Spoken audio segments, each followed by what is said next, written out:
être celui que tu veux que... Jésus, es-tu celui qui doit venir ou devons-nous en attendre un autre? Bien chers frères et sœurs, le dimanche dernier, le dimanche de la joie, nous avons écouté cet évangile chez Saint Matthieu, mais celui de ce jour est de la plume de Saint Luc.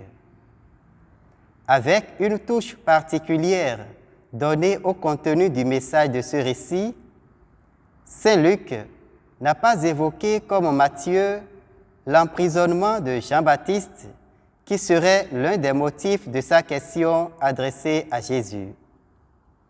Saint Luc a pris soin de dire que c'est le fait que les disciples de Jean-Baptiste ont rapporté à leur maître les guérisons et la résurrection opérées par Jésus qui a motivé cette question.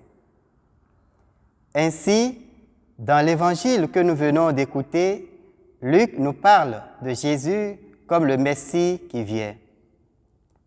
Il développe ce message en 2 points. L'un traite de la question de Jean et de la béatitude de Jésus, « Heureux celui qui ne trébuchera pas à cause de moi », qui est une parole de bénédiction, reposant sur le chrétien qui garde sa foi malgré les épreuves de la vie. Et l'autre point s'occupe de la réponse de Jésus renvoyée à Jean.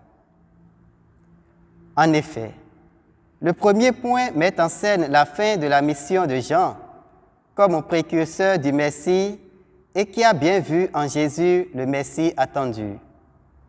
Sa question n'exprime donc pas un doute, mais elle manifeste l'obscurité de la nuit de sa foi.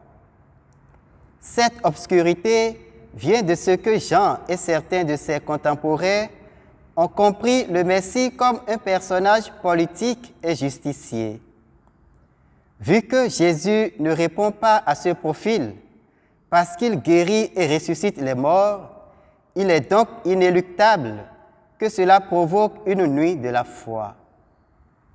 Sœurs et frères, l'attitude de Jésus est déconcertante pour Jean, et cela va conduire Jean, selon saint Grégoire le Grand, à être aussi le précurseur de Jésus dans la mort.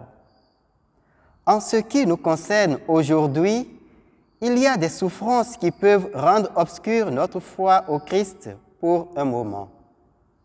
Car la foi qui est un acte de Dieu en nous et notre réponse à cette grâce ne dédouane personne de la souffrance et de la persécution.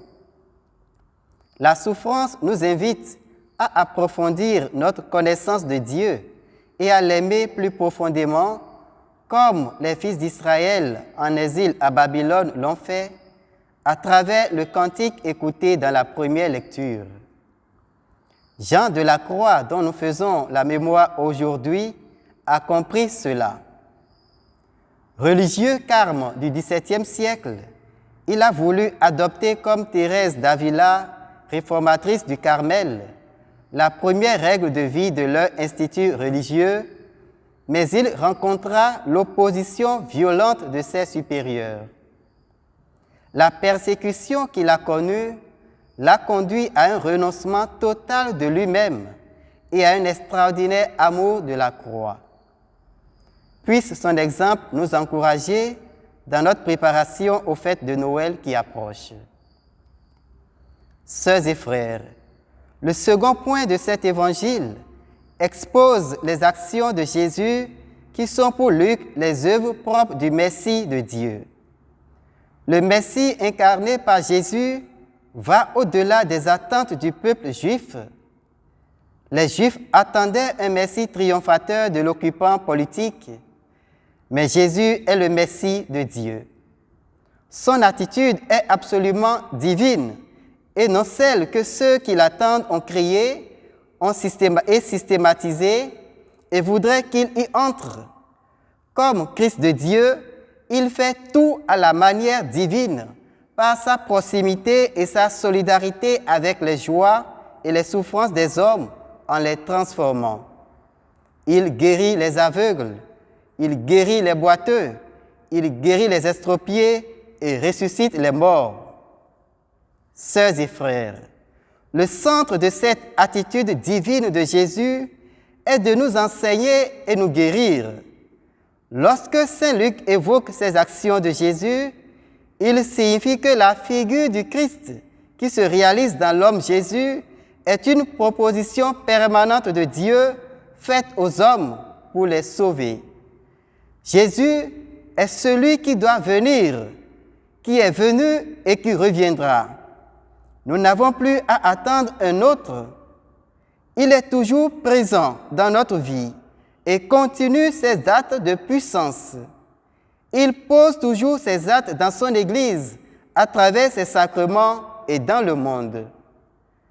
Que sa grâce nous prépare à lui renouveler notre foi et notre amour à la fête de Noël prochaine. Amen. Dieu, mon Dieu, je te cherche pour ma bande.